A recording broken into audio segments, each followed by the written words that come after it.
할렐루야. 사랑의 아버지 하나님, 오늘도 주님 앞에 저희들 예배합니다. 우리가 마음을 다하여 주님 앞에 예배케 하시고 아버지 하나님 신령과 진정으로 예배하는 귀한 예배 시간 되어질 수 있도록 주여 인도하여 주시옵소서. 하나님 오늘 예배 가운데 하나님 홀로 영광 받아 주시고 우리는 하나님이 주시는 은혜 가운데 서게 하시며 우리는 하나님이 함께 하시는 회복의 시간 가운데 들어갈 수 있는 믿음의 자녀들 모두 되어질 수 있도록 주여 인도하여 주시옵소서. 늘 우리들 마음 가운데 하나님으로만 가득 차게 하시고 하나님 주님만을 인격적으로 만날 수 있는 믿음의 귀한 자녀들 모두 될 수 있도록 오늘 예배를 통하여 말씀을 통하여 우리 그 하나님을 만날 수 있는 귀한 시간 될 수 있도록 주여 함께하여 주시옵소서. 예수 그리스도 이름으로 기도드렸습니다. 아멘. 오늘 함께 보실 하나님의 말씀은요, 로마서 1장 18절 말씀입니다. 로마서 1장 18절 한 절 말씀입니다. 네, 로마서 1장 18절 한 절 말씀이니까요, 우리 같이 한 목소리로 읽었으면 좋겠습니다. 같이 읽겠습니다. 시작. 하나님의 진노가 불의로 진리를 막는 사람들의 모든 경건하지 않음과 불의에 대하여 하늘로부터 나타나나니. 아멘. 오늘 로마서 16번째 시간 불경건과 불의에 대한 하나님의 진노라는 제목으로 함께 은혜를 나누도록 하겠습니다. 우리 말씀 나누기 전에요, 우리 앞뒤 좌우에 계신 분들을 축복하면서 인사했으면 좋겠습니다. 예수님의 이름으로 당신을 축복합니다. 우리 함께 인사하겠습니다.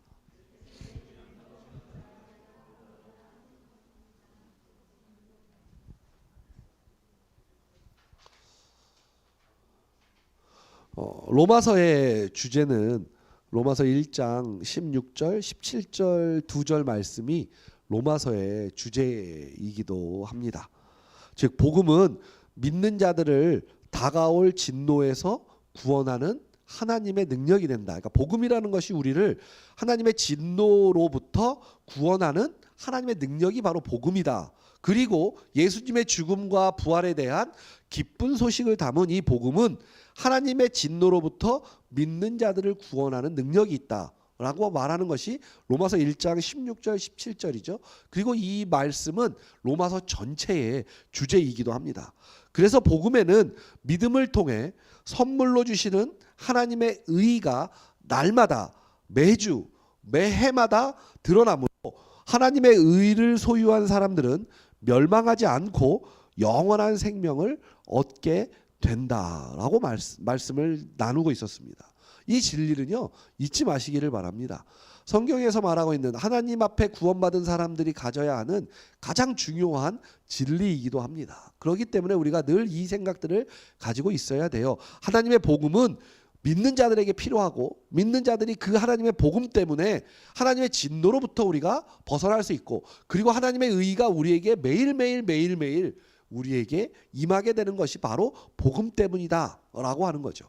그러니까 누구든지 간에 하나님의 복음이 무엇입니까? 라고 이야기한다면 우리는 거침없이 하나님의 복음은 이렇습니다라고 말할 수 있는 그리스도인의 자녀가 되어야 한다라는 것입니다.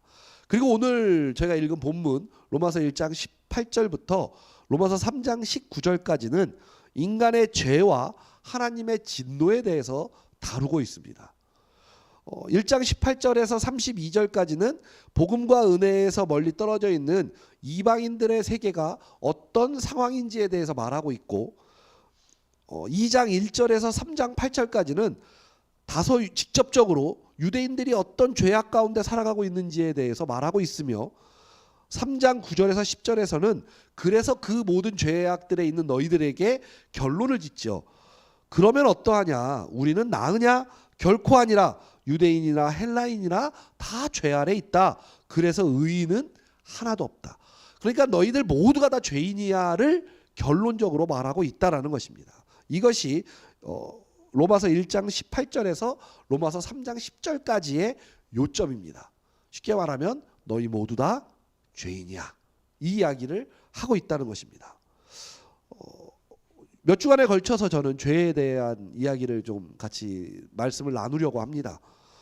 그러면 이제 어떤 분들은 죄에 대해 계속 말씀을 들으려니 좀 피곤하겠다라고 생각하실 수 있는 분들이 있으실 수 있죠. 왜냐면 교회 오면 자꾸 자기 나한테 죄인이라고 하니까 나는 죄인이 아닌데 자꾸 나한테 죄인이라고 하니까 죄에 대한 소리를 들으면 기분이 별로 좋지 않을 수 있죠.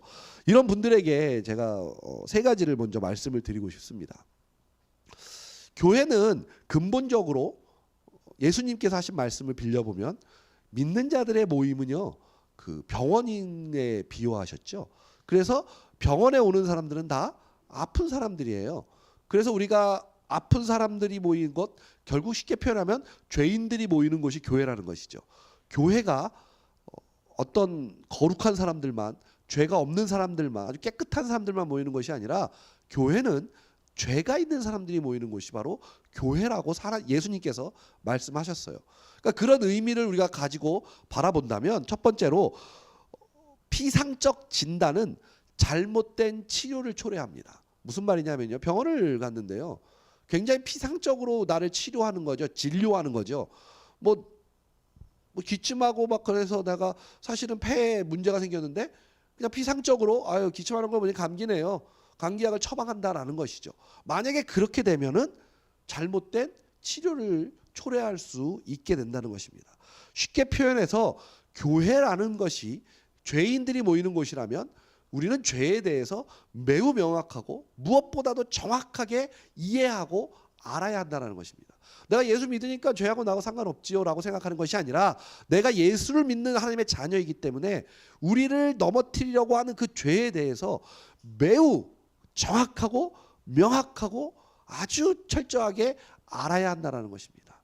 그래서 죄에 대한 설교와 죄에 대한 말씀은 우리가 그 무엇보다도 사랑하고 먼저 아는 것에 최선을 다해야 한다는 것입니다.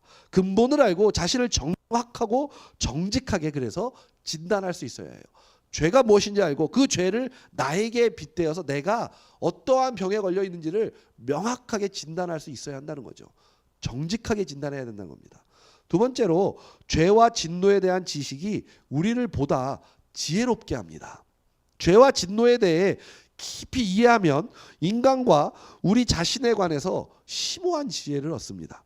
이런 지혜를 얻으면 우리 자신의 죄에 맞서 효과적으로 싸울 수 있고 보다 깊이 통찰과 권면으로 다른 사람에게 유익을 끼칠 수 있습니다.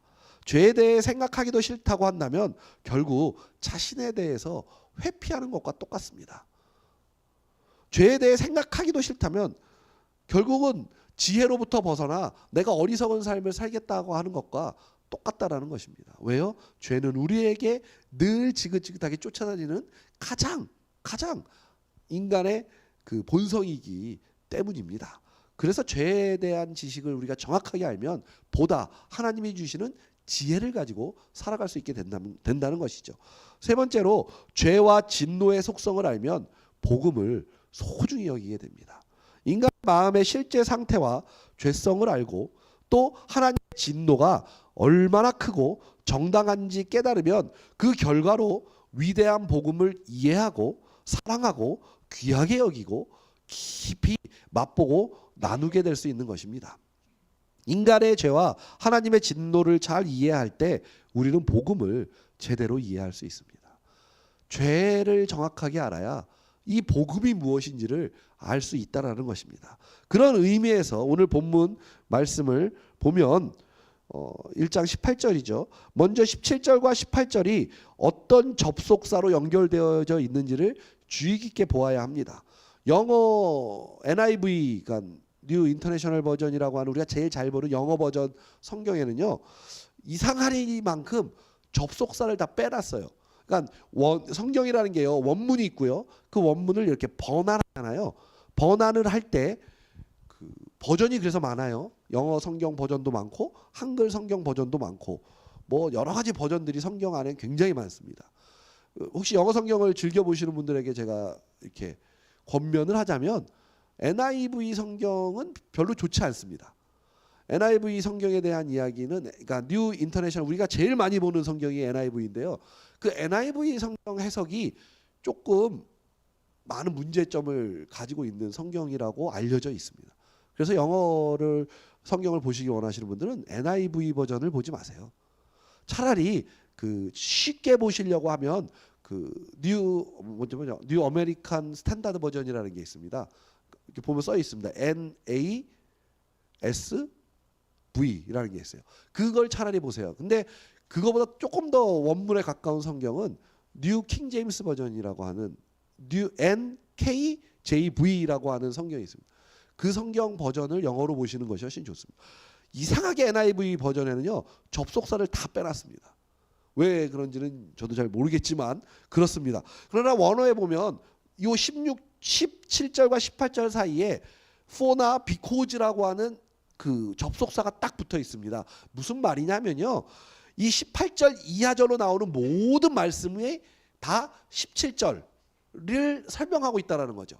그러니까 17절, 16절, 17절 말씀을 설명하고 있는 것이 바로 18절부터 3장 10절까지 이 모든 말씀이 다 이 17절, 16절, 17절에 포함된다는 말입니다. 그러니까 주제를 설명하고 있는 말씀이다라는 거죠. 그러니까 성경을 보실 때 그렇게 보시면 굉장히 좋습니다. 한글 개역 개정판에는요. 그래서 나타나나니로 번역되어져 있습니다.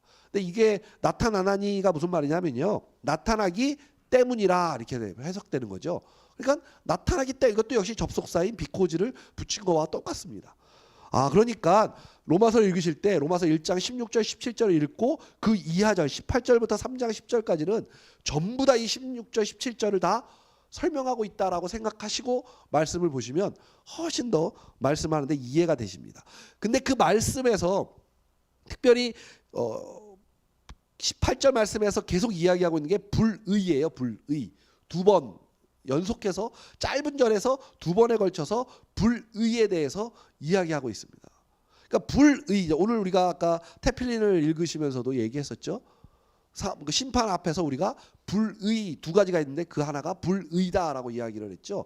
그것처럼 오늘도 사도 바울은 계속해서 불의에 대한 이야기를 합니다. 다시 말해서 하나님께서 그분의 의로우심으로 복음 안에서 우리에게 나타내시고 믿음을 통해 하나님의 의를 선물로 우리에게 주신 이유는 우리가 의롭지 않고 불의로 진리를 막아서고 있기 때문에 하나님의 진노가 우리에게 온다라는 거예요. 이건 믿는 자들이나 믿지 않는 자들에게나 동일합니다. 우리가 불의가 있으면 그래서 하나님의 진리를 막으면 하나님의 진노는 우리에게 오게 돼 있다라는 거예요. 이거를 조금 더 직관적으로 표현해 보면 하나님의 진노라는 것은 심판 앞에 서게 된다는 거예요. 나중에 그러니까 이 땅에서 열심히 사시다가 하나님 앞에 가서 심판대 앞에 서서 내가 불의하고 하나님의 진리를 막는 사람이면 지옥 갈 수 있다라는 거죠. 이건 굉장히 중요한 말씀입니다. 그래서 굉장히 원초적이고 원리적인 거예요. 우리가 신앙생활 하시면서 구원받았으니까 난 천국 가겠지. 그리고 난 구원받았으니까 하나님이 나한테 뭔가를 잘 해주시고 내가 기도 열심히 하면 하나님이 내 일들 다 풀리게 잘 해주실 거야 라고 하는 막연한 그런 신앙관에서 벗어나서 이제는 하나님께서 나에게 요구하시는 것, 하나님이 나라는 사람을 이 땅 가운데 태어나게 하셔서 나를 통해 하나님께서 영광 받으시고 이루고자 하는 것이 무엇인지를 우리가 명확하게 이해한 신앙생활, 요것을 조금 더 직접적으로 표현해 보면 하나님의 자녀답게 살아갈 수 있는 신앙생활을 해야 한다는 것입니다. 성경은 늘 우리에게 그렇게 요구하고 있었습니다. 그러나 안타깝게 수많은 기독교인들은 그것을 무시한 채 그냥 굉장히 보편타당한 그 마음 가운데 그냥 구원받았으니까 그냥 이렇게 살면 돼라고 하는 신앙생활을 하기 때문에 우리가 참 이 땅 가운데 살면서도 어려운 인생을 사는 거예요. 예수 믿는 사람이 이 땅 가운데 피곤하고 어려운 인생이 아니거든요. 복음에는요 하나님의 의가 나타나고요, 복음에는요 하나님의 기쁨이 나타납니다. 그래서 우리는 그 복음이 나의 전부가 되고 내가 하나님의 자녀가 되면요 이 땅이요 기쁨이 넘치고요 이 땅에 행복이 넘치는 삶을 살아갈 수밖에 없다는 거예요. 근데 우리의 시선은 늘 나에게 일어나는 잘못되어지는 것들, 내가 잘 안 되어지는 것들, 그리고 내가 더 가지지 못하는 것들에 대해서 시선이 계속 거기에만 가니까 마음이 행복하지 못하고 기쁘지 않은 거죠. 근데 성경은 복음에 있는 사람들은 그렇지 않다라고 이야기하고 있다라는 거죠. 그래서 우리가 복음을 알고 내가 하나님의 자녀가 될 때요 정말 명확하게 이것을 알아야 합니다. 믿는 자들에게는요 하나님이 굉장히 강력한 그 힘을 하나 주신 게 있습니다. 그게 뭐냐면 선택할 수 있는 자유입니다. 선택할 수 있는 자유를 주셨어요. 그것을 성경에서는 자유의지라고 하죠.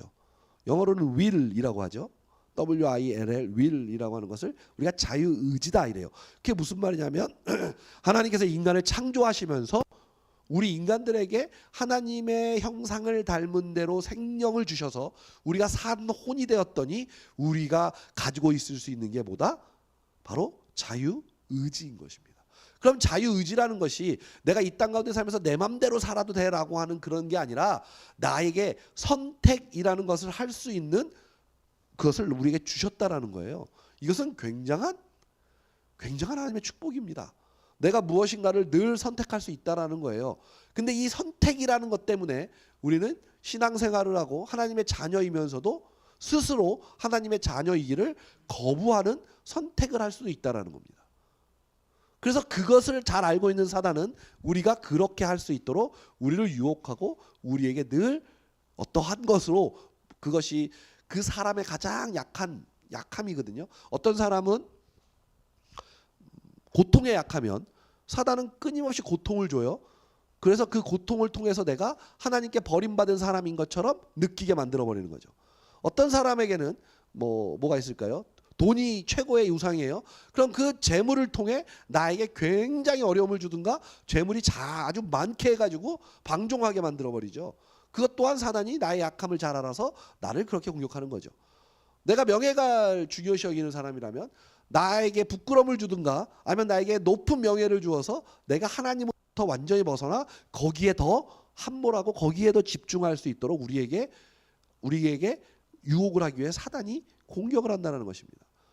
하나님은 우리를 시험하실까요? 어떻게 생각하세요? 여러분들에게 시험지를 딱 주시고 시험 풀어봐. 너 80점 못 넣으면 탈락 이러실까요? 안 그러십니다. 성경이 말하잖아요. 하나님은 그 어떤 것도 우리를 시험하지 않으시니라. 그럼 여러분들이 생각하고 있는 나에게 어려운 일이 닥치고 나에게 좋지 않은 일이 벌어지고 내가 싫어하는 일들이 자꾸 벌어진다라는 것이 그럼 하나님의 손에서 그것이 온 건가요? 아니에요. 하나님은 우리를 시험하지 않으십니다. 하나님이 우리를 하시는 일은 뭐라고요? 연단이라고 합니다. 연단. 우리를 정금과 같이 하기. 연단과 시험은 완전히 다른 이야기입니다. 시험은 결과에 80점 요구하는 거예요. 예를 들면 80점 이상을 요구하는 거예요. 연단은 그게 없습니다. 연단은요. 순금, 정금이 될 때까지 풀무질로 불을 뗍니다.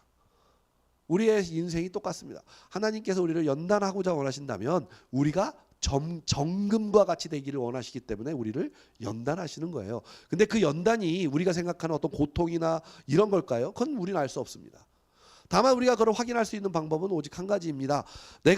나에게 어떠한 상황이 닥쳤을 때 내 마음 가운데 하나님께서 나에게 이 일을 왜 주셨을까? 내 마음 가운데 이것을 통해 하나님께서 내가 하나님을 조금 더 영광을 나타내고 내가 하나님의 자녀로서의 삶을 살기를 원하시는가에 대한 고민과 함께 하나님을 찾는 기도가 있어진다면 그것은 연단에 대한 과정일 거고요. 나에게 고통이 왔을 때 아유 주님 이 고통이 뭡니까? 하나님 이 고통 좀 없애주세요. 나에게 이 문제가 해결되게 해주세요. 라는 마음이 계속해서 불안과 두려움이 내 마음 가운데 있다면 그것은 100% 시험입니다. 사단이 주는 거죠. 믿는 사람으로서 이 정도의 명확한 판단을 할 수 있어야 한다는 것입니다. 근데 믿는 자들이 나에게 일어나는 모든 악한 일들, 나에게 일어나는 다 나쁜 모든 일들이 다 무엇인가? 하나님이 뭔가 해줘서 하나님이 나한테 뭔가를 이렇게 하나보다라고 착각을 하니까 기도가 달라지는 겁니다. 기도가 이상한 기도를 하고 있는 거예요. 그래서 나에게 시험이 온다면 하나님 앞에 하나님 내 마음 가운데 이런 시험들 사단이 나에게 주는 시험들로부터 벗어나고 온전히 하나님에게만 집중할 수 있는 믿음을 허락하시옵소서라는 기도가 나와야 하는 거고요. 하나님이 나를 연단하는 과정에 있다면 하나님이 나에게 주시고자 하는 말씀이 무엇이며 내가 그 말씀대로 순종하기를 원합니다라고 하는 기도가 우리 입술을 통해 나와야 한다는 겁니다. 결국 기도는 하나님과의 교제와 기도는 결국 하나님의 영광을 올려드리는 일에만 사용되어지는 게 기도라는 겁니다. 그렇게 했을 때 하나님께서 어떻다고요? 너희는 먼저 그의 나라와 그의 의를 구하라. 그리하면 모든 것을 어떻게 하신다고? 더하시리라. 우리가 먼저 그의 나라와 의를 구하는 거예요. 그게 하나님 앞에. 그러면 나머지는요. 하나님이 더하십니다. 더하신다라는 의미는 그렇게 될 수도 있고 그렇게 안 될 수도 있다라는 거예요. 근데 그게 우리하고 아무런 상관이 없음이라 이렇게 말할 수 있는 겁니다. 이게 바로 자유의지의 선택에서 오는 신앙의 파장입니다. 여러분들이 어떤 선택을 하느냐예요. 어떤 선택을 하느냐. 기도도 어떤 선택이냐. 믿음도 어떤 선택이냐. 내가 오늘 신앙생활을 하고 있는 내 인생의 삶도 어떤 선택이냐예요. 내가 자녀에게 또는 내가 부모에게 또는 내가 어떠한 회사에서 또는 내가 어떠한 나의 사업체 안에서 내가 하는 어떠한 모든 일들 가운데 내가 어떤 선택을 하느냐. 그게 바로 하나님이 우리에게 요구하고 계시는 우리에게 주신 놀라운 자유의지라는 것입니다. 그리고 그걸 통해 여러분들은 믿음의 열매, 믿음의 본을 보여주실 수 있을 거예요. 그리고 그것을 알면 여러분들이 어떤 선택을 하는지를 보면 알잖아요. 이렇게.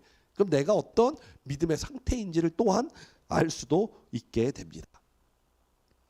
이런 자들에게 하나님이 진리를 맡고 불의하면 심판 앞에 쓴다고 합니다. 내가 늘 선택을 할 때 불의를 선택하고 하나님의 진리를 막는 것을 선택하면 내 선택에 의해 나는 하나님의 진노의 심판 앞에 설 수 있다라는 것을 지금 본문에서 이야기하고 있습니다. 그렇다면 어떤 식으로 하나님의 진노가 우리에게 임하게 될까요?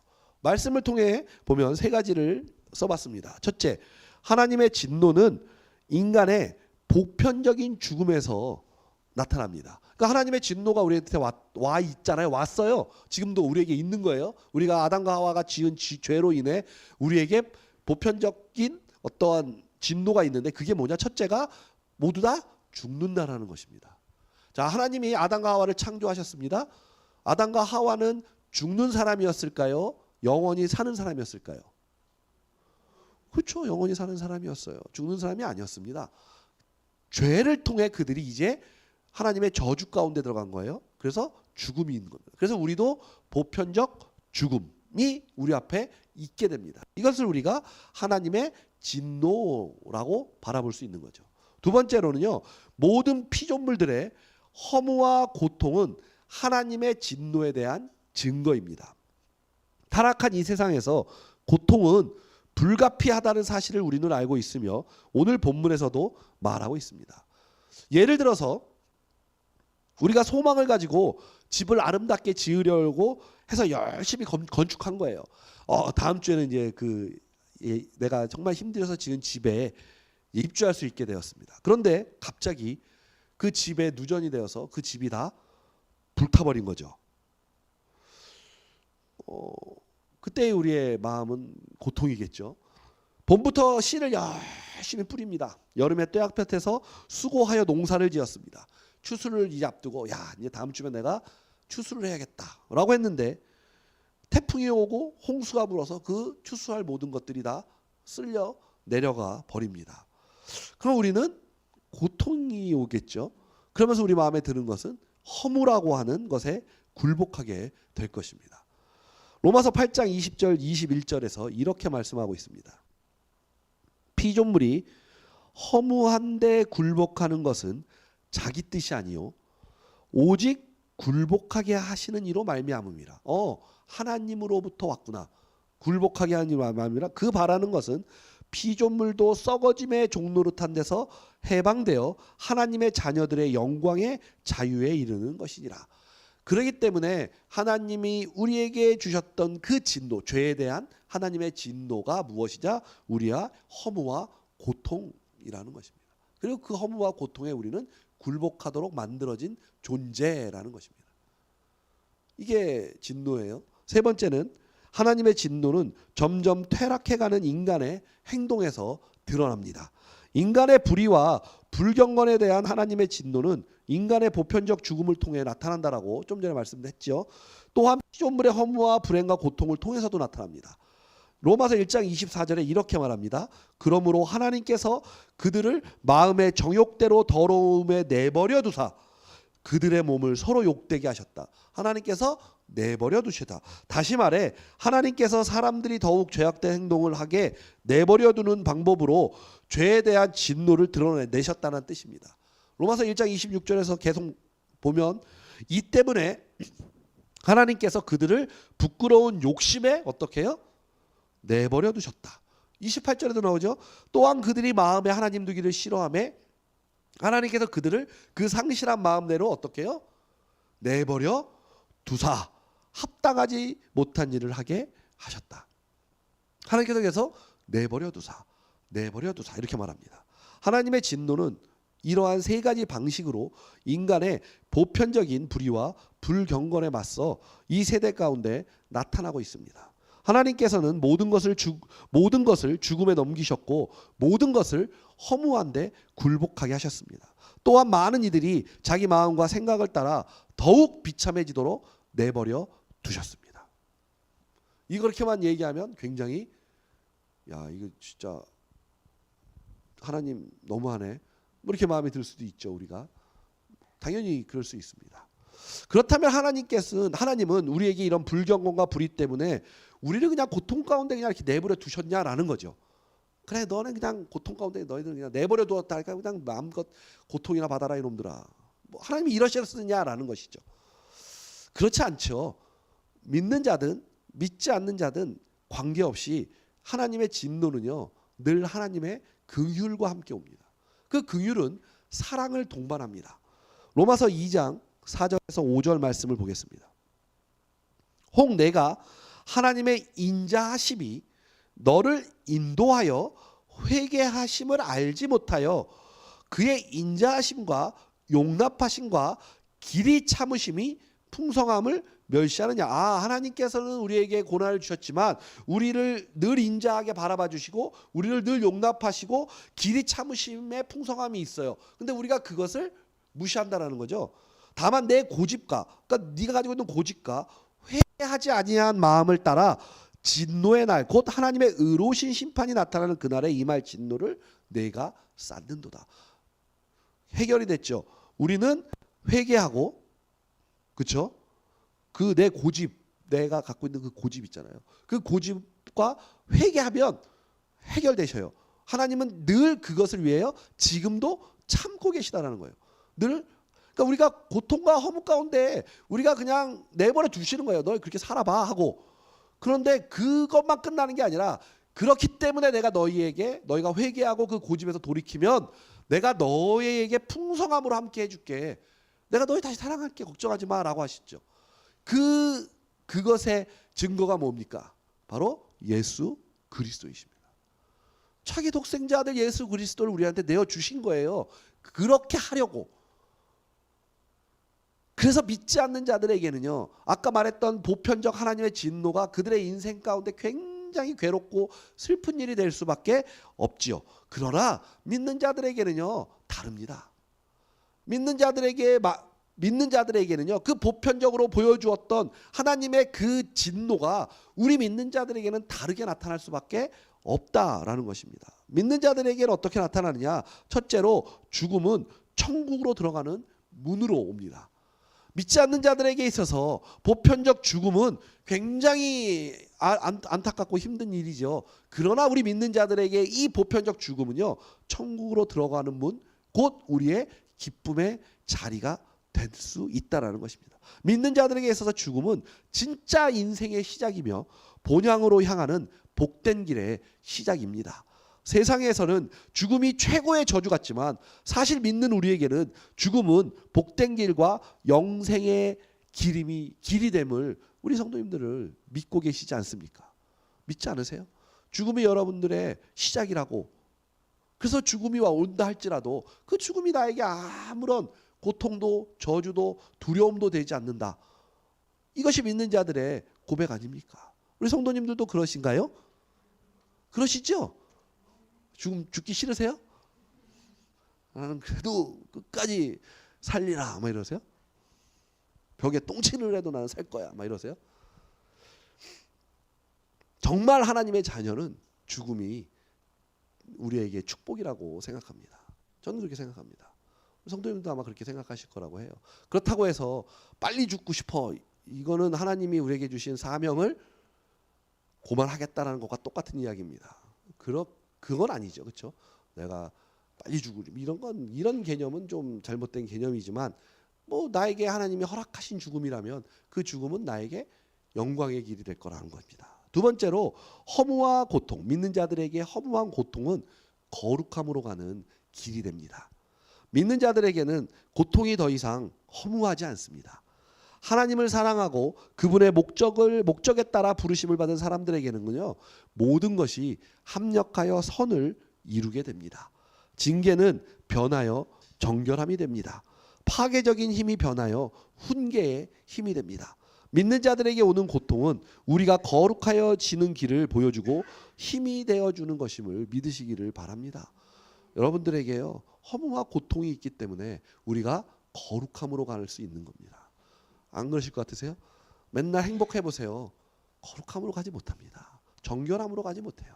내 삶 가운데 늘 고통과 허무가 나에게 있어야 내가 그것을 느껴야 내가 하나님 앞에 더 거룩하여지고 더 정결하여지는 그런 삶을 살게 된다는 것입니다. 그래서 믿는 자들에게 고통은 축복의 길이라는 것, 그것 또한 우리는 모두 다 경험하고 알고 계실 거라고 저는 확신합니다.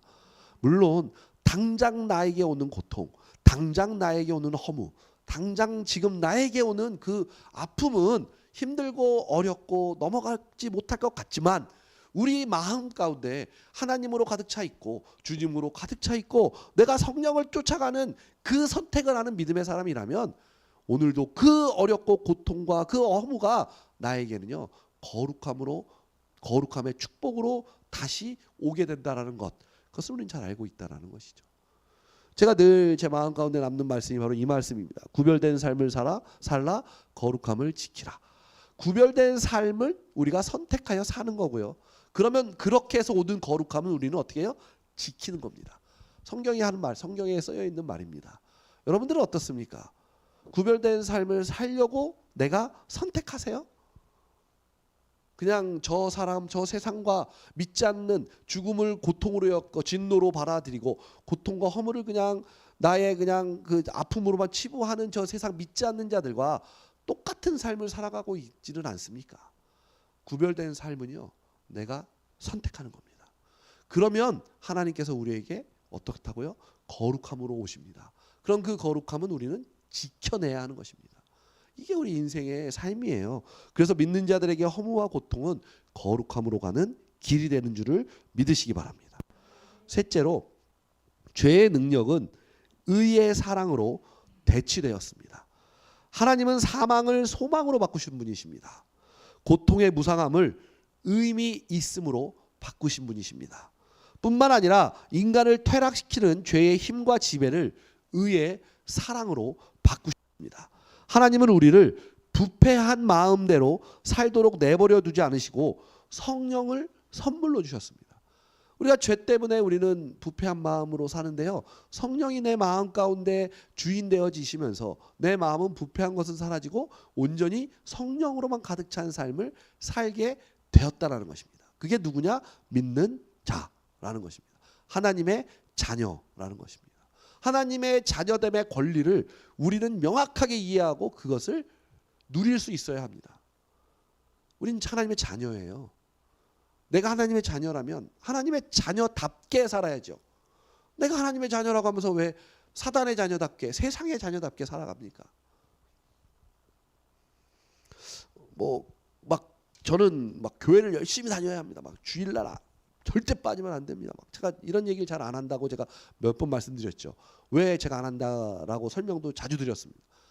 왜 그러냐 하면 제가 예를 들어서 주일날 거룩히 지키십시오. 주일날 예배 안 드리시고 교회 빠지시면 당신 하나님 앞에 죄 짓는 겁니다. 제가 이렇게 얘기를 해요. 그럼 이제 그거를 들은 여정이가 마음에 이제 찔릴 거 아니에요. 그러니까 목사님도 저러는데 내가 진짜 죄받기 내가 진짜 내가 교회 내가 나간다 더러워서 나간다. 이러 왔다 이거예요.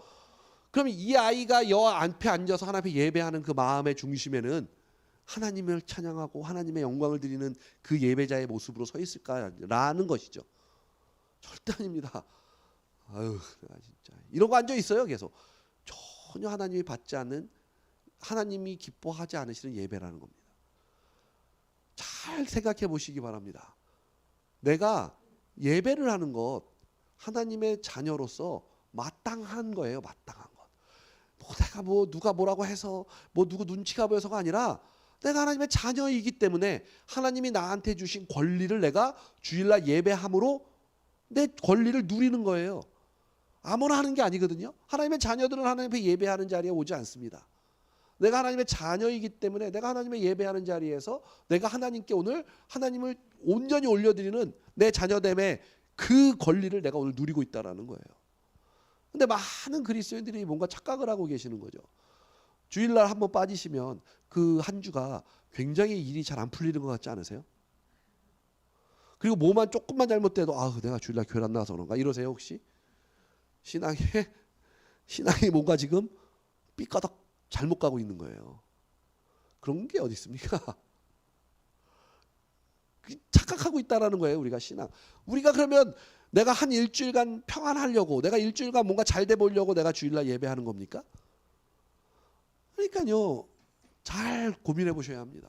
어떤 분들은 저에게 왜 자꾸 얘기를 안 하냐 그러는데 제가 얘기를 하면 할수록 그분의 신앙은 점점 잘못된 이상한 길로 갈 확률이 높습니다. 그래서 저는 오히려 하나님의 말씀, 하나님의 자녀됨에 대하여 더 강력하게 우리 성도님들에게 얘기를 하려고 하는 겁니다. 내가 자녀라고 하는 것, 내가 자녀됨으로써 내가 누려야 하는 내 권리가 있잖아요. 그 권리를 마음껏 누리시라 이겁니다. 근데 그 권리조차 누리지도 않으면서 자녀됨으로써 내가 해야 할 일도 마땅히 하지도 않으면서 그 외에 내가 갖고자 하고 내가 원하는 것만 받으려고 하는 그 속성이 인간의 죄라는 겁니다. 그리고 그게 불이고 그게 하나님의 진리를 막는 행위예요. 결국 그런 자들은 마태복음에서 말씀하시고 있는 것처럼 하나님의 심판대 앞에 섰을 때 난 널 모르겠어. 아니 하나님 나는 당신의 이름으로 내가 병도 고쳤고 당신의 이름으로 예배를 했고 내가 당신의 이름으로 삶을 살았습니다. 근데 난 너가 누군지 모르겠다. 얘야 이 자리에서 떠나라. 이렇게 합니다. 열처녀의 비유에서도 나오죠. 내가 열심히 뭔가 준비하고 내가 하나님을 위해서 준비했던 신부들은 그 순간 신랑이 온다는 소리를 듣고 불을 켜야 하는데 준비가 안 되어 있는 사람들은 아이고 큰일 났네 하고 기름 사러 간 길에 문은 닫히죠. 그래서 두들기죠. 좀 열어달라고. 그랬더니 시간이 지났어. 얘야 미안해. 안녕. 그래서 뭐라고 나오죠 거기에는? 그들이 어둠 가운데 슬피 울며 이를 갈미라. 이런 표현들이 나오죠. 그게 무슨 말이에요? 천국의 자리에 못 들어갔다는 소리입니다.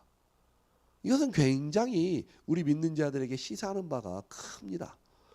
우리가 자녀됨으로써의 마땅한 일, 마땅히 해야 하는 일에 대해서는요 말할 가치도 없는 겁니다. 내가 자녀니까 당연히 해야죠. 당연히 내가 자녀로서 해야 할 마땅한 일들을 하는 거예요. 그 외의 것들 내가 하나님 앞에서 좀 더 성화가 되어지고 내가 하나님 앞에 좀 더 하나님이 나를 통해 하고자 하시는 일, 내가 그 사명을 이루기 위해서는 좀 더 기도하고 좀 더 믿는 자들이 함께 나누고, 사실 교회라는 건요 함께 믿는 자들이 모여서 하나님이 하고자 하는 일이 무엇인지를 서로 알기 위하여 서로 중보해주고 서로가 그 길을 걸어갈 수 있도록 격려해주고 서로가 힘이 되어주는 과정에 있는 것이 하나님 교회 공동체의 목적이죠. 근데 우리는 뭔가 좀 약간 핀트가 좀 잘못 나가 있죠. 교회라는 개념 자체를 잘못 이해하고 있는 겁니다. 교회 주일날 가서 예배 한번 드려줘야 내가 한 주간 평안할 수 있지. 내가 그래도 뭔가 내 할 바를 내가 했지 라는 마음으로 교회에 오면 안 됩니다. 그건 하나님의 자녀가 아니죠. 제가 무슨 말씀을 드리는지를 우리 성도님들이 정말 잘 이해하셨으면 좋겠습니다. 마땅히 해야 하는 것과 당연히 해야 하는 것은요 말할 가치도 없습니다. 우리가 막 얘기해야 되는 것은요 내가 하나님을 위해 어떻게 살 것이냐, 내가 우리 하나님이 나에게 주신 그 사명을 내가 어떻게 이룰 것인가, 날 위해 같이 기도해 주세요. 우리 함께 이 시간 하나님께 완전히 영광을 다 드려봅시다. 그럼 하나님이 우리에게 회복의 놀라운 은혜를 주셔서 내가 하나님의 그 일을 저 세상 가운데 나가 능히 해결할 수 있는 주님의 귀한 용사가 될 수 있습니다 라는 고백이 오늘 예배 가운데 있어야 한다라는 것입니다. 하나님의 진노가 지금 이 시대에 인간의 불의와 불경건 가운데 나타나고 있습니다. 믿는 자들에게조차도 하나님의 이 불의와 그리고 불경건과 그리고 하나님의 진리를 맡는 행동들이 지금도 교회 안에 계속해서 만연해 있다라는 것입니다. 왜 하나님은 그러면 그 가라지들을 지금 이 순간 뽑지 않으실까요? 성경에도 말하죠.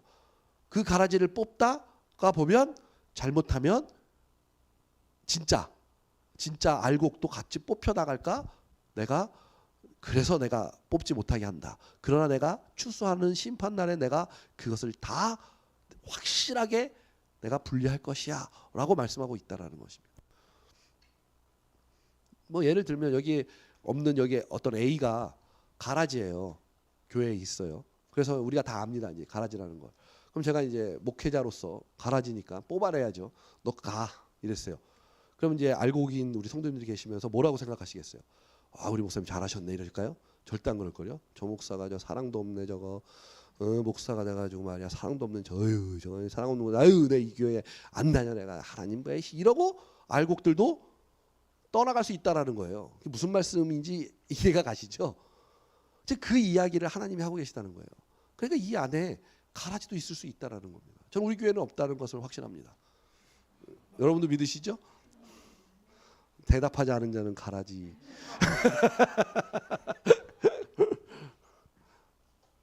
저는 우리 교회 모든 성도님들이 다 알고기를 정말 기도하고 바라는 마음으로 늘 말씀을 전합니다. 우리 성도님들 죄라는 것에 대해서 제가 몇 주간 말씀드릴 것 같은데요. 죄에 대해서요 명확하게 아셔야 해요. 그리고 그 앞에 나를 정직하게 보실 줄 아셔야 합니다.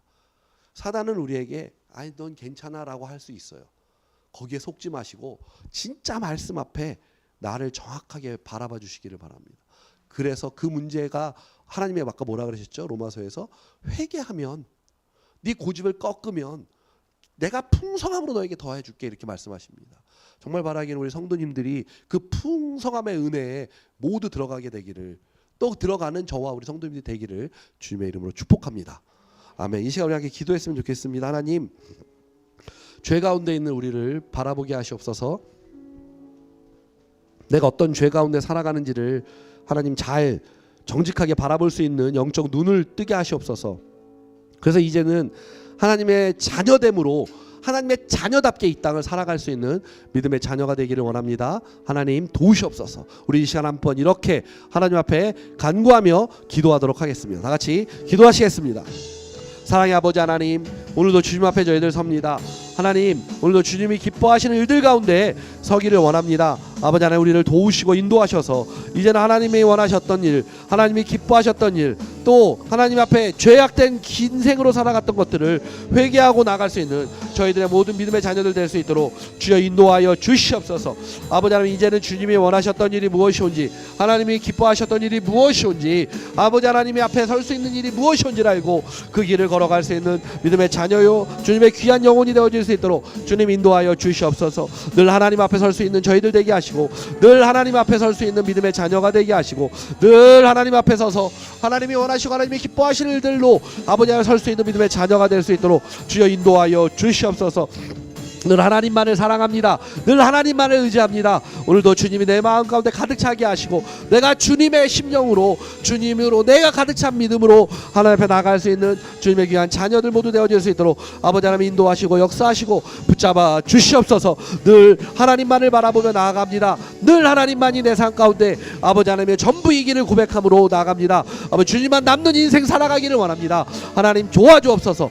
역사하시옵소서. 은혜로 더하여 주시고 붙잡아 주실 줄을 믿습니다. 주여 도와 주실 줄을 믿사오니 아버지 하나님 인도하시고 붙잡아 주시옵소서. 사랑의 아버지 하나님, 오늘도 하나님의 말씀 앞에 저희들 정직하게 섭니다. 하나님 앞에 회개할 것이 있다면 회개의 영을 부어 주옵소서. 하나님이 나에게 고통과 허물을 주고 있다면 거룩의 영으로 다시 덧입혀 주시옵소서. 아버지 하나님, 내가 하나님을 몰라 여전히 내가 어떠한 사람인지를 모르고 있다면 양자의 영으로 성령께서 임하여 주시옵소서.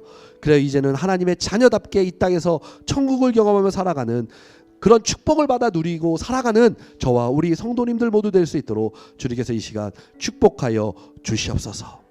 이제는 우리 주 예수 그리스도의 크신 은혜와 성부 하나님의 무한한 사랑과 성령 하나님의 감동감화 역사 위로하심이 지금부터 마음 가운데 주님만 남는 인생을 살기를 원하는 우리 성도님들 머리 위에 주님 오시는 그날까지 영원히 함께 하실지어다.